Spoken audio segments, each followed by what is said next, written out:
శ్రీ గురుభ్యో నమః.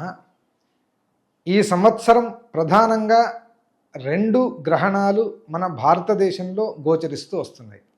అంటే యద్యపి ప్రతి అమావాస్య ప్రతి పౌర్ణిమకు ప్రపంచంలో ఎక్కడనో ఒక చోట గ్రహణం అనేది సంభవిస్తూ వస్తుంది అనేది పెద్దల మాట.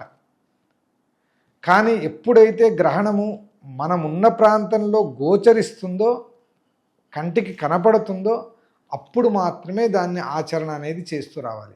ఇప్పుడు చాలామంది అడుగుతుంటారు, అయ్యా ఇప్పుడు వచ్చే సంవత్సరం సౌత్ ఆఫ్రికాలో గ్రహణం ఉందంట కదా, అమెరికాలో గ్రహణం ఉందంట కదా, ఇక్కడ నేను హైదరాబాద్లో దాన్ని పాటించాలా అంటే, అటు ఉన్నప్పుడు ఎటువంటి పాటింపు అనేది అక్కడ లేదు.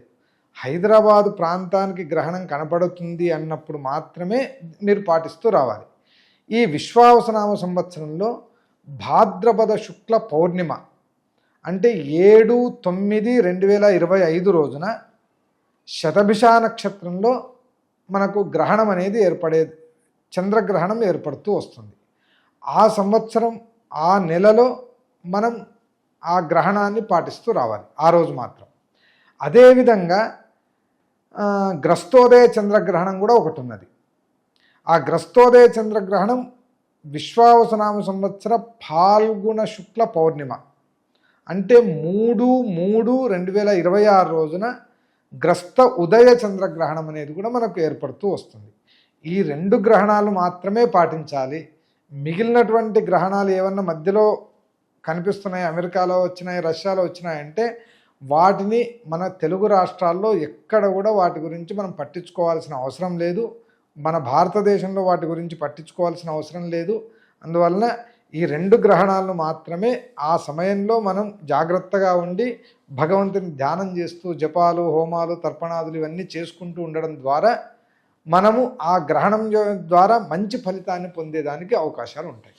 మిథున రాశి వారికి ఈ సంవత్సరం ఆది నుంచి కూడా 10వ ఇంట్లో శని సంచారము, అదేవిధంగా జన్మరాశిలో గురు సంచారం, ఈ రెండిటి ద్వారా అంటే ప్రతిరోజు కూడా జయో విగ్రహో జీవికాయాంతు యస్య అంటే ఒక రోజు గడవాలి అంటే ఒక చిన్న యుద్ధం చేస్తున్నా అనేటువంటి ఫలితాలు లభించడం, ప్రతి ఒక్క చోట కూడా మనకు రావాల్సినటువంటి ధనలాభం కలగకపోవడము, బయట మాత్రం ప్రచారాలు దాని దగ్గర చాలా ఉంది అనేటువంటి ఒక నరదృష్టి ఇటువంటివన్నీ కలుగుతూ రావడము,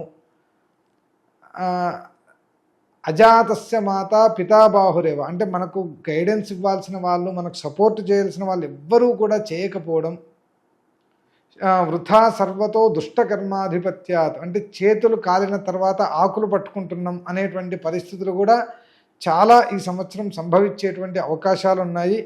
అందువల్ల ప్రతి ఒక్కరూ కూడా విష్ణు భగవాను అదేవిధంగా లేదా ఆంజనేయ స్వామి యొక్క ఆరాధన అనేది చేస్తూ రావడం ద్వారా ఈ సంవత్సరం ఈ దశమ భావంలో అంటే మీనరాశిలో శని సంచారం చేస్తూ ఉన్నందువలన ఉన్నటువంటి చెడు ఫలితాలు కావచ్చు, జన్మలో గురువు ఉన్నటువంటి ఫలితాలు కావచ్చు, ఇవన్నీ కూడా చెడు ఫలితాలన్నీ వెళ్ళిపోయి మంచి ఫలితాలు అనేవన్నీ కూడా వృద్ధి అవుతూ వస్తాయి. ఈ విశ్వావసనామ సంవత్సరం మనం టీవీ ప్రేక్షకులందరికీ, అదేవిధంగా మన సనాతన ధర్మాన్ని పాటించేటువంటి ప్రతి ఒక్కరికి కూడా అష్ట ఐశ్వర్యాలను, సుఖ సంతోషాలను అన్నిటినీ ఇస్తూ రావాలి అని ఆ భగవంతుణ్ణి ప్రార్థన చేస్తూ ఉన్నాను.